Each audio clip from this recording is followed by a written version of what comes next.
சென்னையில் ரயில் நிலையங்களில் பிச்சை எடுத்த வெளிமாநிலங்களைச் சேர்ந்த 7 குழந்தைகள் மற்றும் 3 பெண்களை ரயில்வே போலீசார் மீட்டனர். தாம்பரத்திலிருந்து கடற்கரை நோக்கி செல்லும் மின்சார ரயில்களில் குழந்தைகளுடன் பிச்சை எடுப்பவர்கள் பயணிகளுக்கு தொடர்ந்து தொந்தரவு அளித்து வருவதாக ரயில்வே காவல் நிலையத்திற்கு தகவல் வந்தது. இதையடுத்து மீனம்பாக்கம், திரிசூலம், சின்னமலை பகுதிகளில் உள்ள ரயில் நிலையங்களில் சோதனை மேற்கொள்ளப்பட்டது. அப்போது சத்தீஸ்கர், ராஜஸ்தானைச் சேர்ந்த 7 குழந்தைகள் உட்பட 3 பெண்கள் பிச்சை எடுத்தது தெரியவந்தது. எடுத்தவர்களை மீட்ட ரயில்வே போலீசார் குழந்தைகள் நல மையத்திற்கு அவர்களை அனுப்பி வைத்தனர். ரயில் நிலையங்களில் பிச்சை எடுப்பவர்கள் மீது கடுமையான நடவடிக்கை எடுக்கப்படும், ரயில் பயணிகளிடம் பிச்சை எடுக்கும் திருநங்கைகளையும் கைது செய்யும் நடவடிக்கைகளில் ஈடுபட்டுள்ளதாக போலீசார் தெரிவித்துள்ளனர்.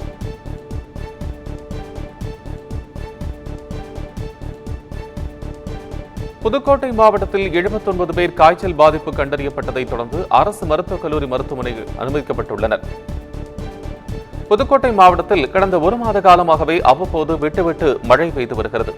இதன் காரணமாக காய்ச்சலால் பாதிக்கப்பட்டு சிகிச்சைக்காக அனுமதிக்கப்படுபவர்களின் எண்ணிக்கை மருத்துவமனைகளில் அதிகரித்த வண்ணம் உள்ளது. நேற்று முன்தினம் ஒரே நாளில் 79 பேருக்கு காய்ச்சல் கண்டறியப்பட்டது. மேலும் 6 பேர் டெங்கு காய்ச்சலால் பாதிக்கப்பட்டுள்ளனர். இதையடுத்து புதுக்கோட்டை மருத்துவக் கல்லூரி மருத்துவமனையில் காய்ச்சலுக்கான சிறப்பு வார்டுகள் ஏற்படுத்தப்பட்டு சிகிச்சை அளிக்கப்பட்டு வருகிறது.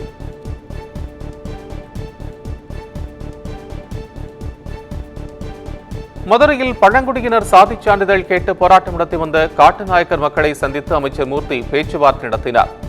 மதுரை சத்தியமூர்த்தி நகர் பகுதியில் சாதிச் சான்றிதழ் கேட்டு கடந்த 13 நாட்களாக போராட்டத்தில் ஈடுபட்டு வந்த நிலையில் அமைச்சர் மூர்த்தி, ஆட்சியர் இருவரும் நடத்திய பேச்சுவார்த்தைக்கு பிறகு போராட்டம் தற்காலிகமாக கைவிடப்பட்டது. இந்த நிலையில் சத்தியமூர்த்தி நகருக்கு நேரில் வந்து காட்டுநாயக்க சமுதாய மக்களை சந்தித்து பேசிய அமைச்சர் மூர்த்தி, சாதிச் சான்றிதழ் வழங்குவது குறித்து குழு அமைத்து அறிக்கை பெற்ற பின்னர் சாதிச் சான்றிதழ் வழங்குவது குறித்து முடிவு செய்யப்படும் என தெரிவித்தார்.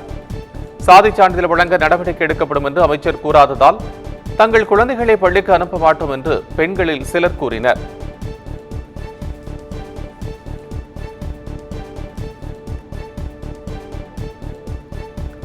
சிவகங்கை மாவட்டம் தேவகோட்டையில் ஆசிரியர் வீட்டில் பட்டப்பகலில் புகுந்த மர்ம நபர்கள் 173 சவரன் தங்கம் மற்றும் வெள்ளிப் பொருட்களை கொள்ளையடித்துச் சென்றுள்ளனர்.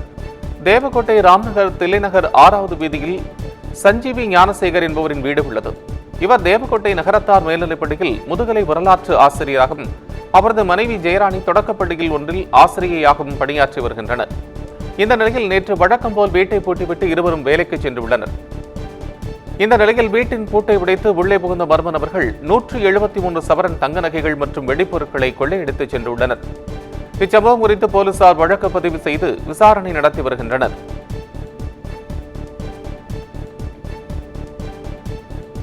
உளுந்தூர்பேட்டை அருகே தண்டவாளத்தில் தலை துண்டிக்கப்பட்ட நிலையில் 2 ஆண் சடலங்களை கைப்பற்றிய ரயில்வே போலீசார் விசாரணை நடத்தி வருகின்றனர்.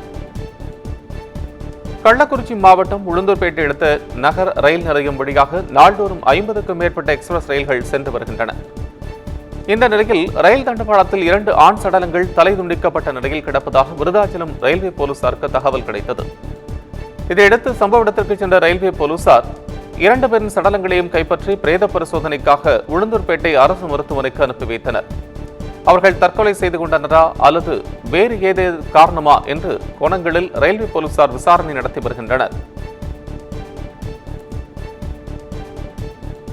சென்னை ஆலந்தூரில் உள்ள தனியார் ஏற்றுமதி நிறுவனத்தில் ஜெனரேட்டர் வெடித்ததால் தீ விபத்து ஏற்பட்டது. பரங்கிமலையிலிருந்து மீனம்பாக்கம் செல்லக்கூடிய ஜிஎஸ்டி சாலையின் அருகே ஆலந்தூரில் செயல்பட்டு வரும் தனியார் ஏற்றுமதி நிறுவனத்தில் உள்ள ஜெனரேட்டரிலிருந்து கரும்புகை வந்து மின்சார வயர்கள் திடீரென தீப்பிடித்து எரியத் தொடங்கியது.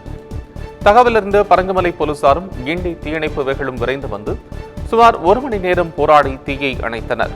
இதனால் ஆலந்தூரில் இருந்து விமான நிலையம் நோக்கி செல்லக்கூடிய ஜிஎஸ்டி சாலையில் சுமார் 1 மணி நேரத்திற்கு மேலாக போக்குவரத்து பாதிக்கப்பட்டது.